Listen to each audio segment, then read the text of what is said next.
Today on Accidental Experts with Bryce Hamilton. Welcome to the Accidental Experts podcast. I'm your host, Bryce Hamilton. I'm a licensed clinical social worker and a child and family therapist. I have been in practice for over 15 years, and I'm also a mom of 4. So I know the challenges both professionally and personally. I'm so glad that you're here today to grow your parenting toolbox. Please come as you are and be ready to learn. My goal is to make you the accidental expert so that you can raise healthy humans. Hi, everyone. Welcome back. I'm so glad you're with us today. So we are going to be talking about how to keep our kids safe with technology and how to set parameters or boundaries around use of technology, whether it be phone, iPad, or online gaming. We're going to be talking with Jamie Gordon, who is with Screen Sanity. She's a social worker and she works with their program to do education to the community. And so she's going to help us to understand what we need to know about raising kids in this digital age. With that, let's get to Jamie. Thank you so much for having me. Yes. Okay. So I'm excited to talk about this program, Screen Sanity. Can you tell us about it? Yes. So Screen Sanity was actually founded in 2018 right here in Kansas City. We are now an international nonprofit, though. So we are not just local to Kansas City. We're serving a lot of other states and also in Australia, which is really awesome. We have a really big following out that way. And so that's been super exciting. But it was founded by 2 moms here in Kansas City that kind of were noticing that they were hearing a lot of conversations and talk around them with friends, family, coworkers, just people around them that were just talking about the tension and the struggles people were feeling in their homes around tech use. How do we do this? This isn't working for me. Where am I supposed to go and kind of get help, if you will? And we kind of joke about like when you're pregnant, or when you first have a newborn, what do? We call our parents, right? We say, hey, what should I do about this? My baby's not sleeping through the night. Or, we read what to expect when expecting. But we joke that there's no what to expect when tech-specting. Like we are digital natives as parents that don't really have generations that have gone before us to really kind of give us the advice of, hey, here's what to do, here's what works, and here's what doesn't. So that's kind of how we were created. And Screen Sanity's goal is to help families and communities kind of pursue digital health in a way to reduce loneliness, depression, anxiety, and suicide in a socially isolated society. And so we kind of hope to provide tips, tools, and trainings to parents and caregivers. And now we've expanded even broader and are getting into some pediatricians' offices. And then we have our social work program, which is kind of where I've come into. Yeah. So kind of trying to hit it at a lot of different avenues, wherever we can kind of educate and just offer those tips and tools and education. Yeah, which is amazing because like you said, we haven't done this before. And I was in preparation for our conversation today, I was talking to my husband and I was like, what do you want to know about this? Like, what do you think we as parents need to know? And he also hit on the idea that like, this is our first time doing this. Like when we were kids, we did not have a phone when we were young and we had flip phones, right? And texting was like the multi-tap or whatever we called that, where you had to like, it took a lot of effort, right? There was no social media. Like we didn't spend a lot of time on the devices, really. We still played outside. We still did things with friends. We still felt connected. And he was like, I think the thing I want to know is like, what's going to happen to our kids if we don't control this, right? Like, what is going to happen if we're not good stewards of technology and we're not helping our kids to figure this out together? And I was like, yes, these are great questions. Like, I think this is what we're in it to figure out. For sure. Well, hopefully you can leave with some things to report back to your husband of Yes. some ideas to try. But I think you hit on the head too of it takes a community around you to kind of work through these things, but it also takes the conversations within the home. And that's one of the biggest things that we really kind of push for is having those conversations with your kids starting at young ages, helping them understand the expectation of maybe what the roadmap is going to look like for them in their tech life, like what we're going to maybe start with, and then what that kind of looks like throughout the way. And that's obviously easy to do when your kids are younger. If you're hearing this when you have younger kids, I took Screen Sanity as a parent, back before COVID, I guess. And so I was thankful that I had heard it early to kind of make a plan of what that was going to look like for our kids. And I should mention I'm a mom of a 14-year-old, 11 and 7. So I'm in the throes, just like everyone else that's listening. But also I think another cool thing about our kind of program is it's also not too late. For those parents that are like, oh my gosh, I gave the phone at 3rd grade. I didn't know any better. Or, my kids are teenagers and I'm noticing this is a struggle. Like, I feel like that's where Screen Sanity is awesome because we, try to be a judgment-free zone and just offering up, hey, here's one thing you could try. You don't have to start with all of them. You can start with one. Yeah, I love that. So what do you think parents need to know about what it's like to parent in this digital age? Obviously, we know it's hard, but like, what It else is do we hard. know? Yes. So, one thing when we do, so I should say too, that we do offer some parent night training. So for those that are in Kansas City, you can find those kind of that are hosted at different places, churches, schools, sports teams. But the cool thing is you can also go on our website and purchase it yourself. It's kind of bundled as a press play package where anybody doesn't have to be an expert to host it. I mean, you could say, hey, I want to do this for my PTO or whatever. And so some of the statistics that I'm going to share is something that we share when we kind of do these parent nights. And I think that it's a good way to kind of kick off the conversation because I think parents are shocked to hear these different statistics and it really gets them thinking, oh my goodness, like this is real. We have to figure out kind of a plan. So some of those statistics that we kind of share right off the bat is only 14% of teens feel like they can talk with a trusted adult about technology. The first average age of first pornography exposure is somewhere between 9 and 12 years old. That's terrifying. Technology is the #1 battleground between kids and parents in the home. 86% of today's youth say they want to be a social media influencer when they grow up. So, you and me were like, we want to be a vet, we want to be a teacher, maybe a counselor. This is what they're saying that they want to be. And then another one that is really kind of overwhelming as well is 80% of teens report checking their phones through the night. So these are just kind of some statistics that we like to kind of kick off and just kind of get the conversation started with parents. What are you seeing with these statistics that we just shared with you? Are you having that battleground at home? Are you noticing that your teens maybe aren't sleeping well at night? Is there any correlation with that's because the phone's in the room next to their bed? Things like that. So I think it's really eye-opening when we really sit down and look at the data of what digital life looks like. Yeah, it is scary, right? Like just thinking like, even for myself, like I used to have my phone beside my bed and then I would find myself if I woke up in the middle of the night, I'd like look at it and I'm like, I don't need to be looking at my phone. Like, what am I doing? Right. So I moved it to my bathroom so that it's like out of my space to be using. But it's like teens don't necessarily, or kids don't necessarily have that self-control to be like, hey, this isn't great. I should do something about this.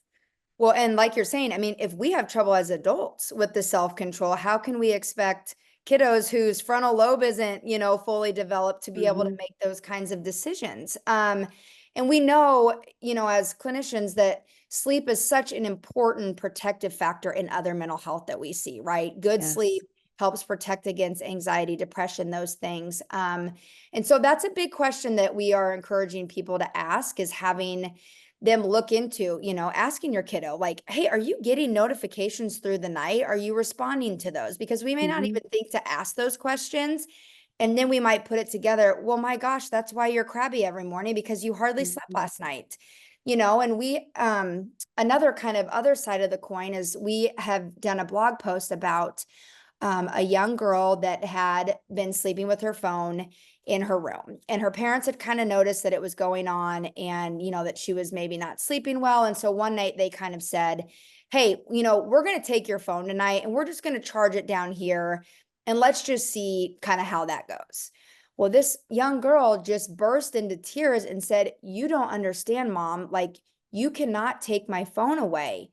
I have a friend who is thinking about harming themselves, and I am their lifeline. Like, I Mhm. have to be available." And their parents were just shocked. I can't believe that this young teen was having to carry the weight of that. And so that obviously opened up another conversation for them to be able to have with their daughter as well, of, it's important to kind of share that with an adult. Um, if someone is confiding in you that they're going to hurt Mhm. themselves, or they're thinking about that. And so that's another question too that we like to ask kids when we're having that is anyone, telling you these things? Are they relying on you on that in that way? Because we might not realize that's what the deep connection to the phone is at that time. Mhm. Yeah.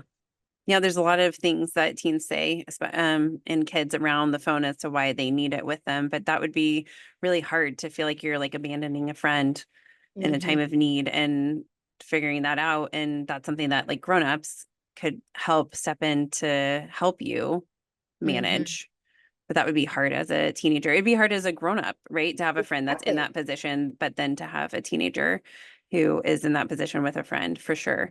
So, how do we help our kids develop a healthy relationship with technology? Like, what do we need to do to help So them manage?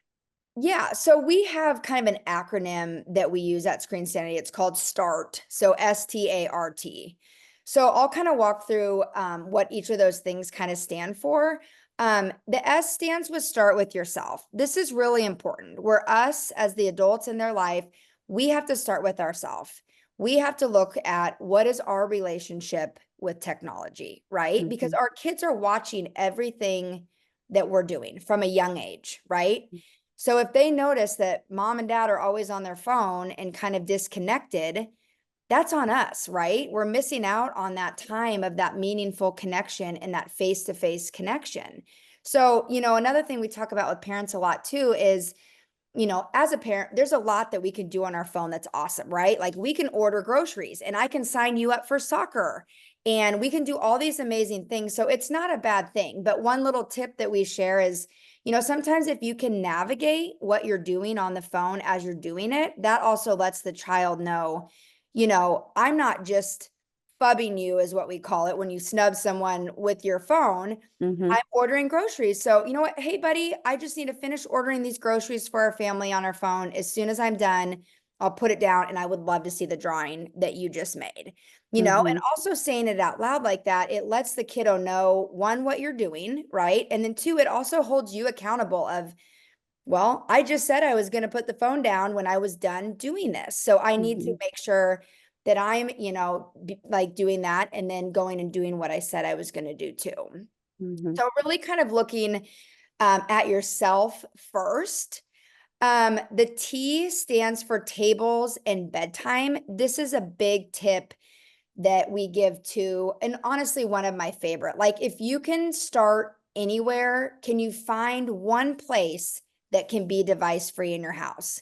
Can we all try even one night a week where we all put devices away? I mean, that mhm, can be really overwhelming for a family to do if they've never done that, right? Like to just all mhm, of a sudden take devices away and everyone's like, wait, what? This isn't how we do this. So can you start with one night? Can you start with one meal?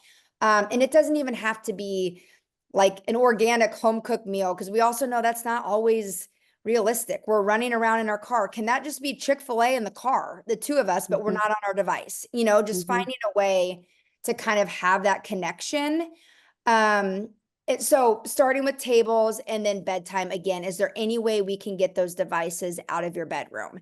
And if you don't want to put it on them where it feels like a punishment. Why are you taking my phone away all of a sudden? Sometimes we can go at it as, hey, buddy, I've noticed I'm having a hard time waking up through the night and checking my phone.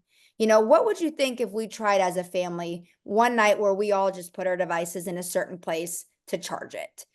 So just kind of mhm, giving them a chance to do that, because we also joke too, nobody ever sends inappropriate pictures from the kitchen, right? Like if we can get the devices out of the bedroom, we know sleep is going to be better. We know mhm, impulses control is going to be better. And maybe we can eliminate some of those riskier choices that maybe would be made alone when they're by themselves. Yeah. I'll just keep going through it if Yeah, you're, you're good. unless you Yeah. want me to answer anything. Okay. And so then the A is accountability. That's more looking at kind of how can we find some filters to put in place? Is that on the phone? Is that on the router level? Just things that are going to kind of be there to protect our kids from some of the things, that we're not wanting them to see online, because not everything that's online is safe for kids Mhm. to see and experience. As you know, and as you mentioned, you have already talked to some local PD about just online safety.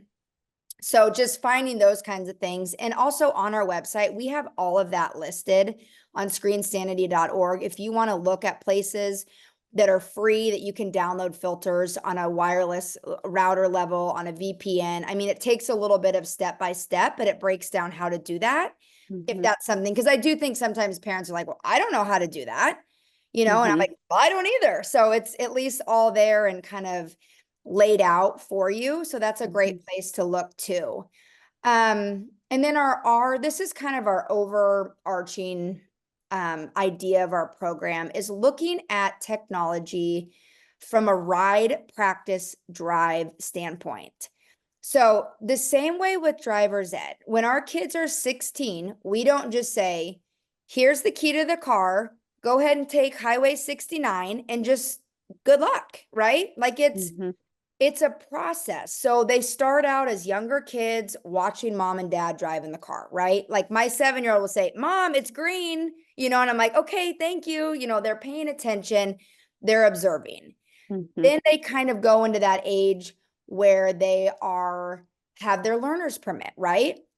The parent is driving along with them, beside them. So they are using the car, but we're walking them through, teaching them how to do that.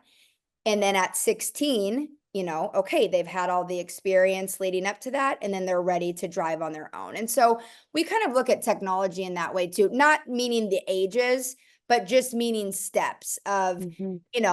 we don't have to just give kids an iPhone out the gate if we're looking for a way to just be able to get a hold of them, right? I mean, Mhm. that's important.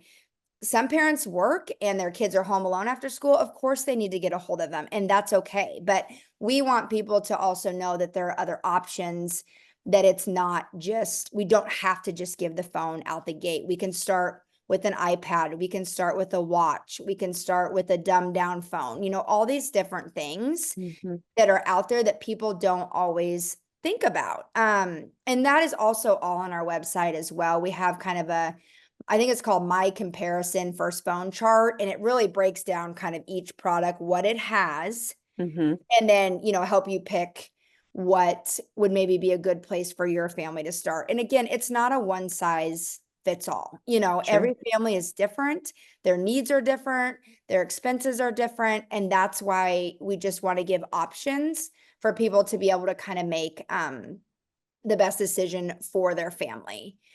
And then the last thing is time well spent. And that's kind of what you talked about earlier with your husband, is how can we facilitate meaningful in-person connection? So we say, Mhm. how do we focus on real, like REAL, not real, REEL connection? Mhm. I mean, Mhm. what we know about this generation is they are one of the loneliest generations, and they have 550 friends on Instagram, yet they are still feeling lonely. And that's because there is that lack of that face-to-face, in-person connection. And even if I'm not physically face-to-face, even FaceTiming, those types of things that are actually facilitating a deeper connection is what is so important. And I feel like a lot of kids or teens now feel like they're missing.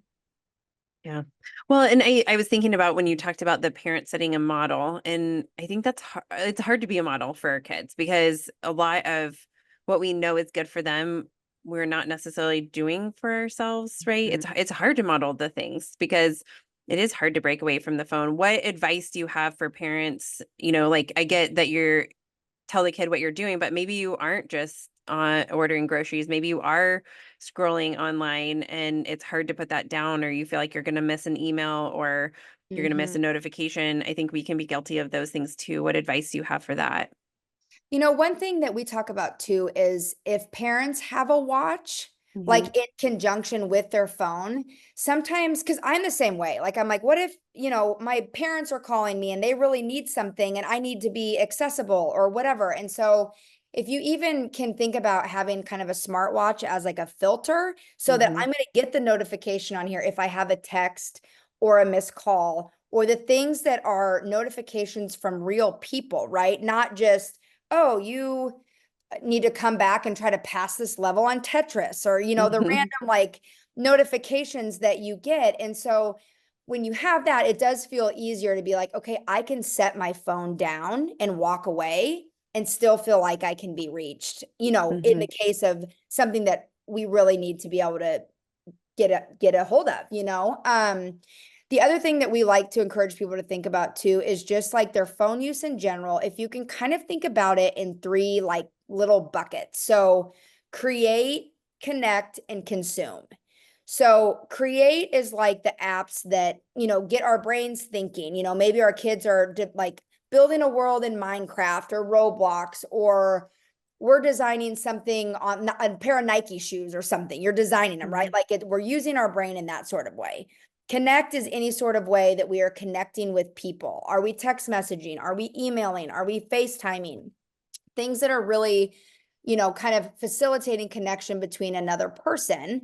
And we kind of view those two as better, I guess, than the consumption. The consumption is, where am I mindlessly scrolling? Where am I Mhm. swiping up on Instagram? Things that I don't really need to be doing. So, are there ways that we can reduce time there, but still keep the time in the other two buckets, and Mhm. modeling that with our kids, teaching our kids how to do that. Um, I also know some people too that really like to be mindful of which bucket they're doing when their kids are home. Can I do some of that mindless consumption when my kids aren't around? So Mhm. that it doesn't feel like I'm taking that quality time away from them, but maybe we can FaceTime grandparents when they're around, things like that. Mhm. So just kind of trying to find that balance, and accountability for ourselves. Mhm. Yeah. And I think there's like programs that you can get that help you to like limit your phone time. I know that for me, that's been something that's been really helpful is like I automatically set it that when I go to my address, it turns my notifications off and puts it in like do not Mhm. disturb mode, which has been helpful because then I can forget it. Sometimes I'm like, where is my phone? I have no idea where it is. And then it's still in my purse because I never took it out from when I got Right. home. Right. So I like that. It's helpful for me. And it also helps me to monitor how long I'm on my phone. Right. Like I think those things are helpful because I definitely don't want my kids to grow up seeing my phone in front of my face as what they're looking at. Yeah. Yeah. It's hard So though. another thing that kind of goes along with that is, so in that's really convicting as a parent is in 2017, the city of Boston did a study where they asked kindergartners, like, okay, we're going to let you guys design the most amazing playground you could ever think of in Boston. Like, tell me all the things that you want to have on there. We're thinking like tornado slides, like a rock wall. Like, what are these kids going to say? The number one thing that they said was a locker for their parents to put their phone away when they were at the park with their kids. And that's Holy just smokes. Yeah. so convicting, right? Like, these are 5 and 6-year-olds that are saying, I want my parents to come to the park and play with me without their device. And so I think if we can just really try to be mindful, it really is so impactful. Yeah. Yeah. Hard, but totally worth it. So hard. And Yeah. sometimes same, like sometimes I have to cognizantly put my phone in our bedroom and say, I am going to walk out of the room. I'm going to do some stuff out here in the living room with everyone. And I'm going to go back and get it in a little bit, because I know if it is sitting by me, did the school email back? Did this, Hmm. like, that's just what we do, because that's the way our minds work, especially as parents. We're checking off our list all the time. Yeah. Yeah. It's incessant. Well, and because everything can be done on the phone, right? So Everything. it's like literally it's at your fingertips. And so it's hard to not let that get in the way. Mm-hmm. Okay, so let's change subjects a little bit. So I know Okay. in our local area, we have been, and I think nationally there's some school districts doing this too, but they're putting in phone bans in schools. What do you think about this, and what do you think they help to accomplish? Well, I think that I don't necessarily think it's a bad thing. I mean, I Mhm, think that that's probably hard for a lot of our teenagers who aren't used to that. The phone is their crutch, right? mhm, It is easier to sit at the lunch table and scroll your phone than say, "Oh, hey, I'm Jamie. I'm in fifth period English," and introduce ourselves.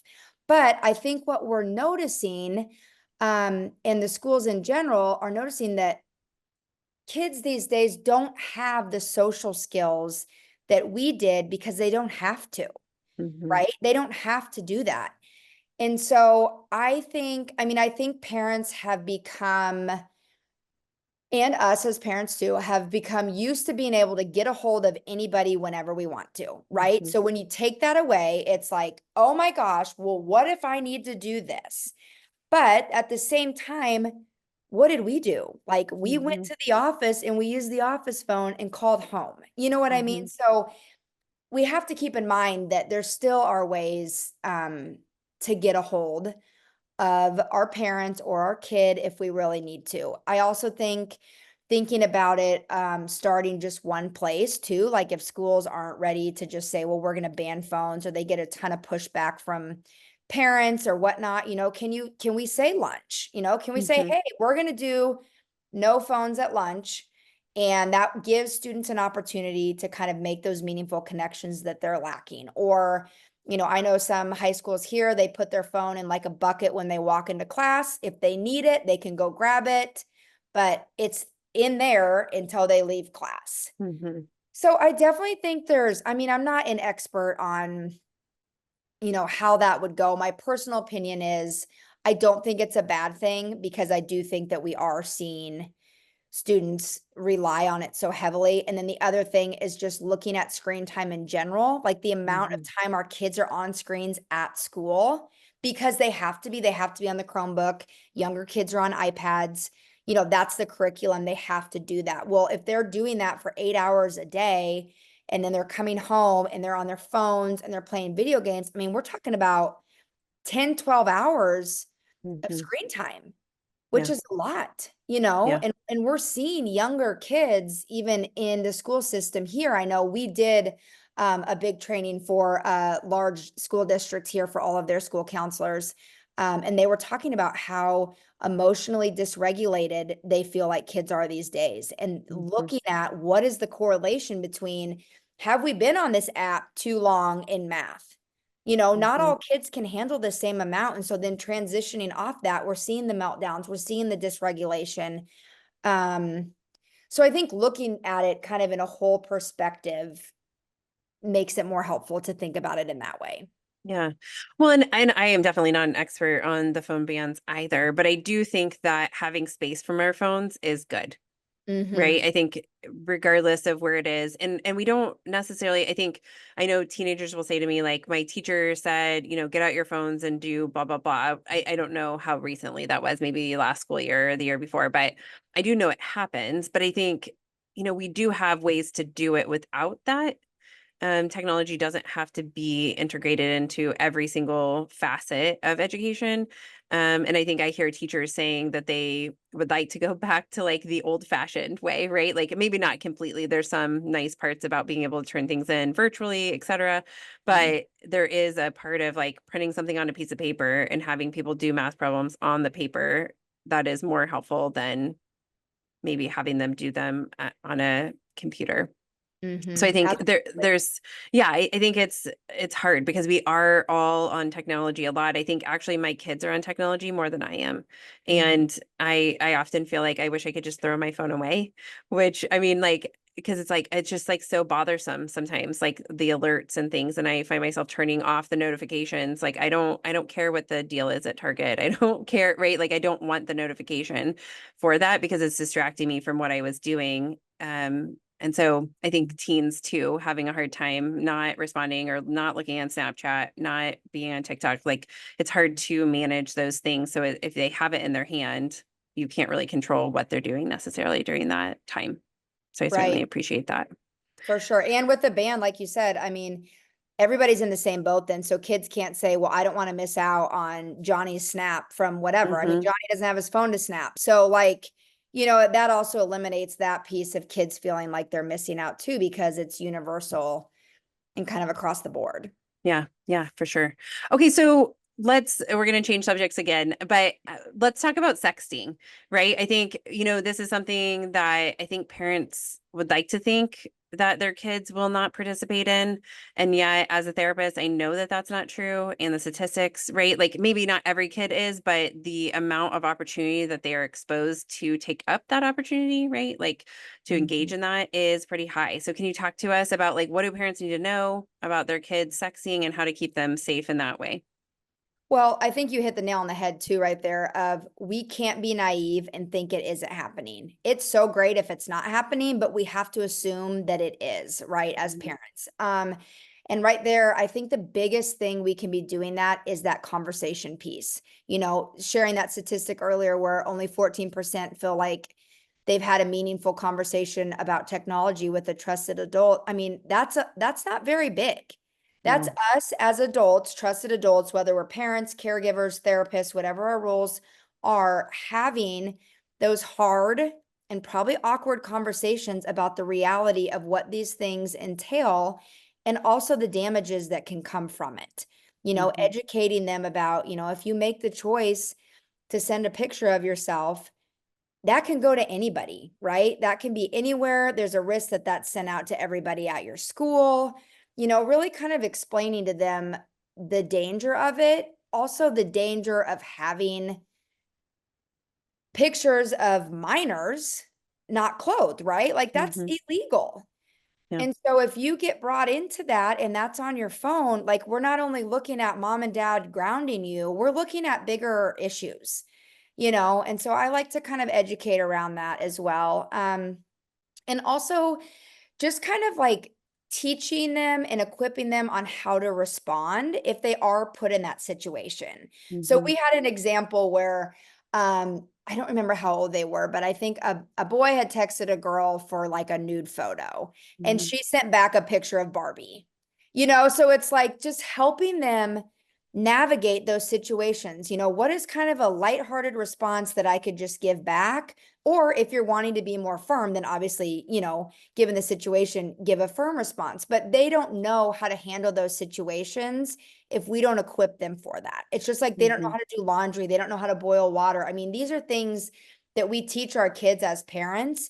And these conversations have to be the same thing. We have to have the conversations. We have to practice our I'm not shocked faces. When our kids come and tell us something and we're just like, oh my gosh, what? Like, I want to like run in the closet. We have to practice okay, thank you so much for sharing that with me. And then being able to have the conversation from there, and that doesn't come naturally for every parent. And we know that. And so, we always say the car is a good place to have those conversations too, because, they're back here and you're not having to have this like face-to-face conversation, but, you can ask the questions and kind of start those conversations. And it's also not a one-time conversation. And I think that's one thing parents need to remember, like same with pornography. It's like, oh, well, I told them about pornography. We've had that talk. And it's like, well, unfortunately, it kind of has to be a continual conversation. Even in my own kids' lives, I'll hear a story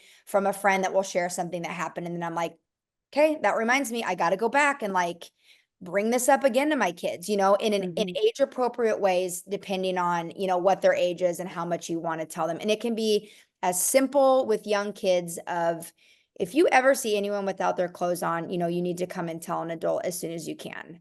Simple like that. You don't need to get into the specifics, of what things are depending on what the age of the child is.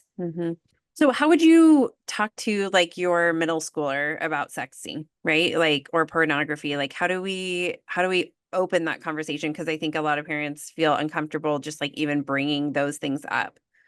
Well, I would label it what it is. I wouldn't name it something else. I would probably say to him and have said to him, do you know what sexting means? And that gives them a chance to say, well, no, I don't, or yes, I do. And same with pornography. Have you ever heard the word pornography? Do you know what that means? So kind of asking those questions and then furthering the conversation, I told our son from a very young age, he was probably like in 4th or 5th grade, that if he ever heard a word at school that he didn't know what it meant, if he came and asked me or his dad, we would tell him in an age appropriate way what it was. We would be honest. We would tell him what it was, but to not Google it, right? Because that's where these mistakes happen.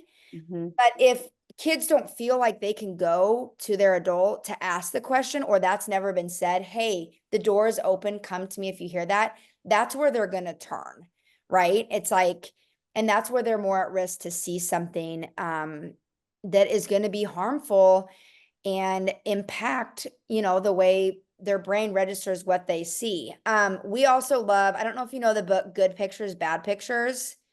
We love this book. It's a great resource. They have it broken down into different age groups. So I would recommend that for the parents that are like, I don't know how to have this conversation. Mm-hmm. I don't want to come up with the words on my own. It Mm-hmm. is simply, you read the book, you can ask, you can ask them if they have any questions at the end of it. And you can even broach it as, the same way I want to keep you safe when you're riding your bike outside and we go over like your helmet and your training wheels or wherever you're out there. I also want you to be safe online. So I'm going to read you this book. I mean, it can be literally as simple as that. For those that don't feel comfortable to have more, come up with the words on their own, those types of Sure.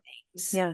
Well, and what I heard you say, it sounds like it's starting with curiosity, right? Mhm. And maybe kindness, like not getting upset about this topic or feeling flustered. So maybe a time when you have time to actually have this conversation to say, like, do you know what pornography means? Right? Or do you know what sexting means? And having them define it for you if they do have an idea. And then you can further the conversation and say, like, if we're talking about sexting, it's like, has anybody ever sent you a picture? Right? Have you ever sent anybody else a picture? Right? And having those definitions of that to see where they're at. How did you feel about that? What do you, like, what does it mean? When would you do that kind of thing? I mean, I think it's hard because there is so much inundation of kids being asked for this type of material and by people they don't know. Right. And so you feel like your kid is safe and they're like, oh, well, all the people on Snapchat are people I know.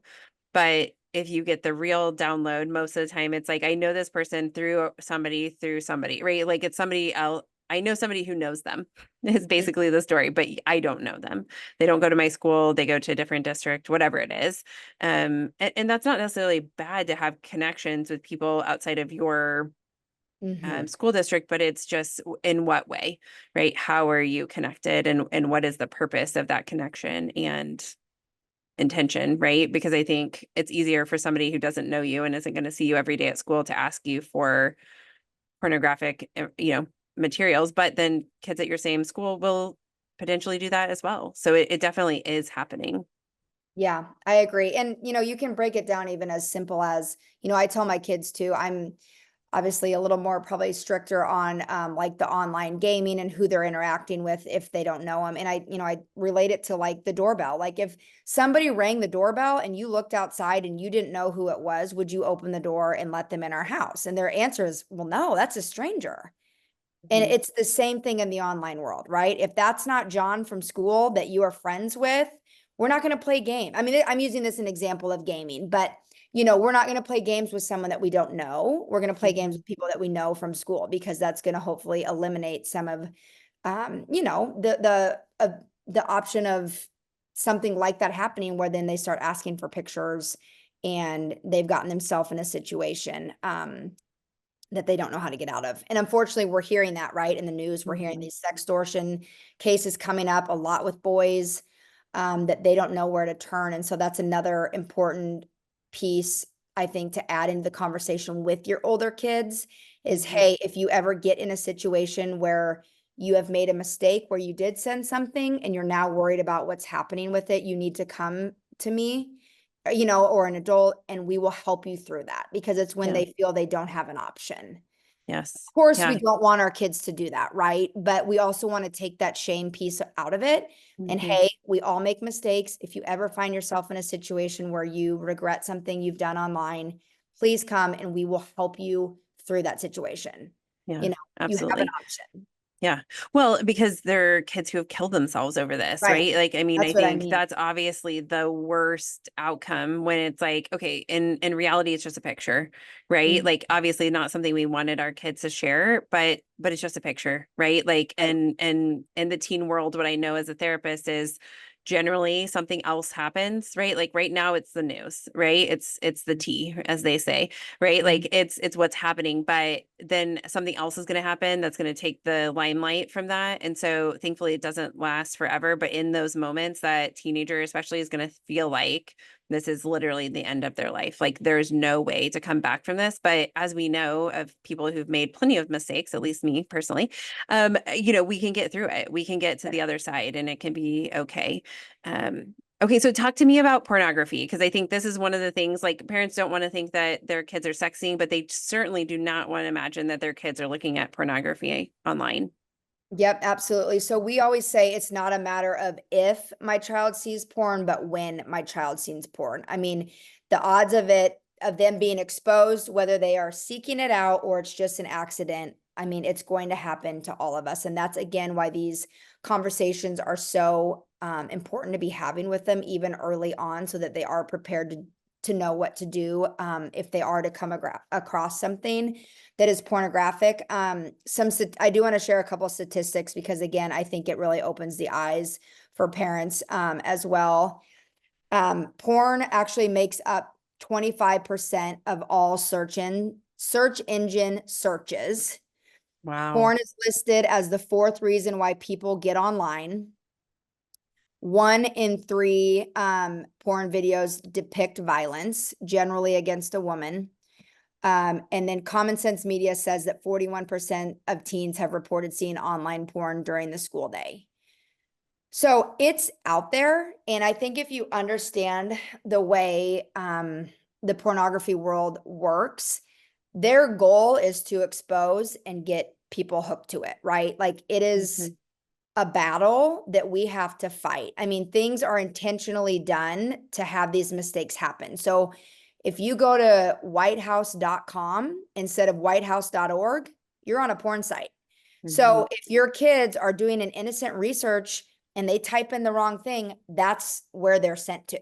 You know, that's the design of it. It's the same with YouTube videos and things. People do research to see how long on these kid videos do we think parents are in the room for to see what they're seeing. And then after that many minutes, it's going to switch to something that could be pornographic. I mean, not every video. I'm just saying Mhm. it's designed to get people hooked. And unfortunately, pornography today is not what pornography was when like we were younger and even our parents were younger, when maybe there was like a magazine of someone not clothed. I mean, we are talking very violent pornography. And the last thing we want is our kids to be using that as their form of sex education. Yeah. And I think that's what's scary as a parent and concerning, where we have to, again, be having the hard and uncomfortable conversations um, because it's out there and it's everywhere. Yeah. It is scary. We have to protect our kids. We have to protect our kids. And we did, I don't know, did you see the video in our training from Heidi Olson? She's a SANE nurse here at Children's Mercy in No, Kansas City. I can't remember if I did. I don't, Okay, so we I did don't, an I'll say no. Yeah. interview. We did an interview with her, and she talks about in her interview how they were getting a ton of like sexual assault victims coming in, and they were kind of trying to figure out why, like what the uptick was. And the age range of the perpetrators that they were seeing were 11 to 14-year olds. Mm. 11 to 14-year olds. And so she had said, you know, in the past, when we would see other kids who were sexually abused or assaulted, you know, our assumption was that the perpetrator had had that happen to them, and then there was imitation. But now they are literally referring to pornography as like a predator. Does that make sense? So even Mhm. someone who hasn't been sexually abused himself, if they are watching that violent of porn and then re-imitating it on siblings, neighbors, younger kids, whatever, and that's terrifying. Yeah. I mean, it really is. And so I think parents have to be aware. I mean, Mhm. that's really, they have to be educated about it. They have to be aware of the ways that their kids can be exposed, and they have to have the hard conversations. Yeah. Which I mean means we have to educate ourselves, right? Like we have to know what we're up against. And there's industries that are not here for our best interest or our kids' best interest. They're money making endeavors. And Exactly. I'm all about people making money. There's no problem with that. It's just that they're using our kids as a way to create lifelong users, right? Mm. Whether it's drugs and alcohol, pornography, the phone addiction, like all of these things, they want a lifelong user. That's the most beneficial thing for them. Right. And I would say if any of your, listeners, their children are struggling with porn and an addiction, that is obviously a situation of where professional help is needed. Yeah. I'm giving more advice of how are we starting the conversation around this, that type of thing. But there obviously are situations where, professional help is needed to work through those addictions. Yeah, absolutely.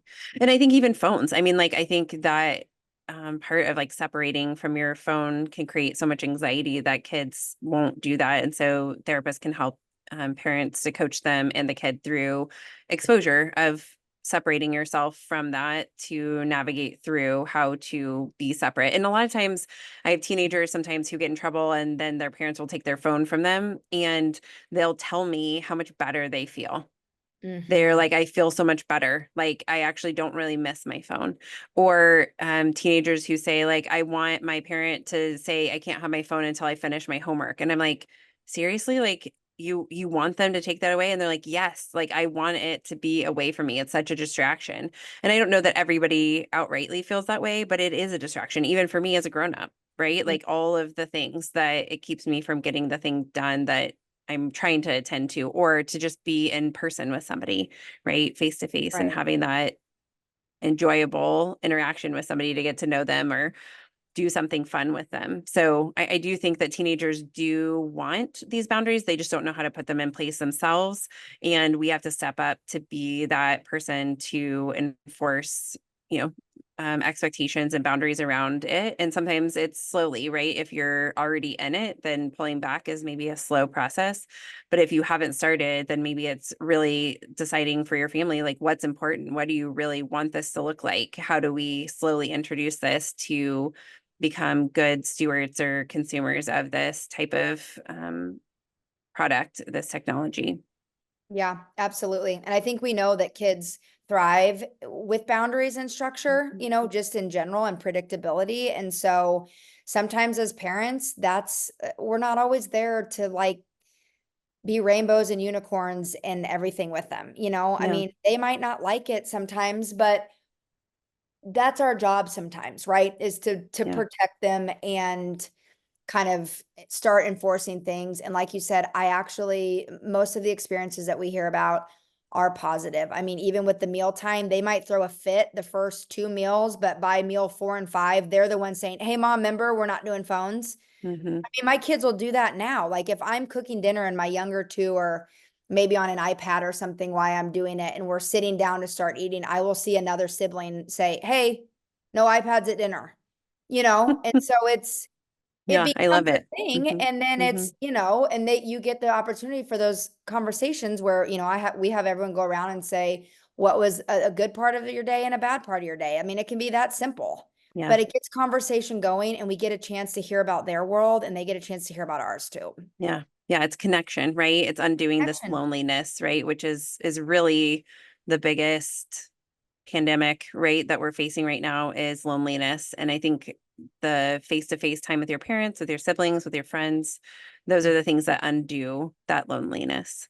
Yep, So, absolutely. so what do you want parents to take away from this conversation? We downloaded a lot of really great information.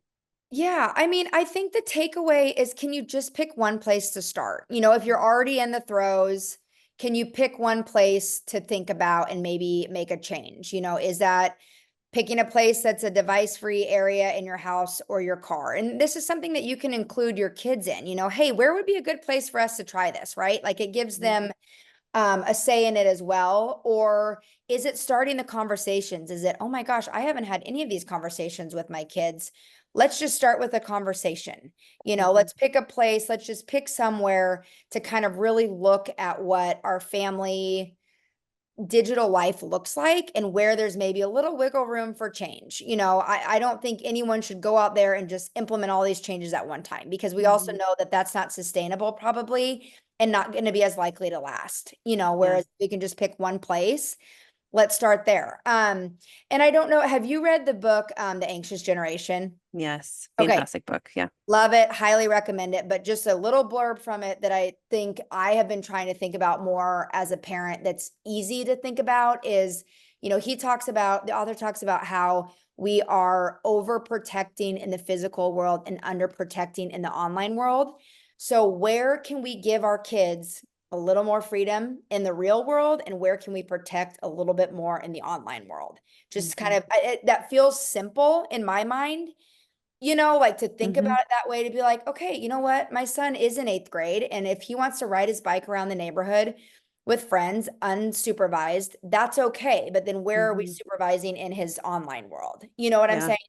Yep. So just kind of like thinking about that as a framework in general, because I think that in the real world, that gives kids then a chance for that in-person connection. It gives them a chance to build confidence, right? And it gives them a chance to do things on their own and get some independence. Yeah, which they're ultimately wanting. I think part of the online world is to get that independence. So if we can give it in the real world, then maybe they're not craving that so heavily in the online world. Yep. Yeah. I agree. Thank you so much, Jamie. This has been a fantastic conversation. Oh, thank you so much for having me. And again, we have so many great resources on screensanity.org that I feel like is pretty user-friendly, that parents can kind of just go to. They can look at all sorts of different books and programs that we have available, and different resources that they can try to use in their home as well. Thanks again, Jamie. That was all really helpful information. I don't know about you, but there's a lot of things that I'm taking away from this conversation. I'm so thankful for both Jamie and also for Screen Sanity for their part in helping to educate our nation and the world about how to keep our kids safe online, how to help our kids become good stewards of technology, and also for us to be good examples to our kids. With that, I'll say thank you so much for your time today. Please rate and subscribe to our show. Follow us on Facebook, Instagram, YouTube, and TikTok. And also keep the emails coming with topic suggestions for future shows to accidentalexperts@gmail.com. Have a fantastic day. Some words from our legal team. The information presented in this podcast is not intended or implied to be a substitute for appropriate professional advice, diagnosis, or treatment. All content, including text, graphics, images, and information contained on or available through this podcast, is for general information purposes only. This podcast makes no representations and assumes no responsibility for the accuracy or information on or available through this podcast, and such information is subject to change without notice. You are encouraged to confirm any information obtained through this program with other sources and review all information regarding any condition or treatment with the appropriate professionals. What we're saying is, yes, I am a real therapist, but I'm not your therapist.